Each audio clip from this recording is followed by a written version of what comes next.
आज कामेरी तालुका वाळवा जिल्हा सांगली या आमच्या गावामध्ये शक्तिपीठ महामार्ग विरोधी भव्य असं मेळावा अतिशय चांगल्या पद्धतीनं संपन्न झाला। प्रचंड लोकांची गर्दी झाली।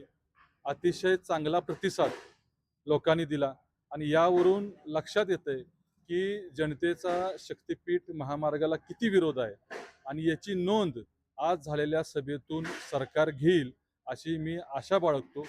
आणि काल आमच्या शक्तिपीठ महामार्ग कोर समितीनं निर्णय जो घेतला तो मी आज या ठिकाणी जाहीर पण केला।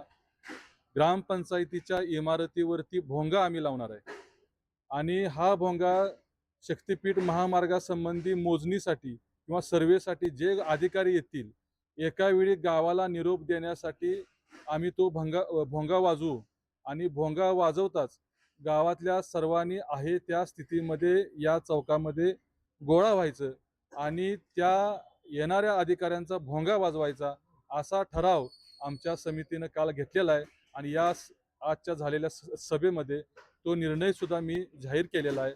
तुमचं सगळ्यांचं मी आभारी मानतो आणि सर्व जनतेनं दिलेला जो प्रतिसाद आहे याला मी आभार मानतो आणि ही जी आमची झालेली एकजूट आहे ही शेवटपर्यंत जोपर्यंत शक्तिपीठ महामार्ग रद्द होत नाही तोपर्यंत ही एकजूट आमची आहे अशीच राहील एवढं मी सरकारला सांगू इच्छितो।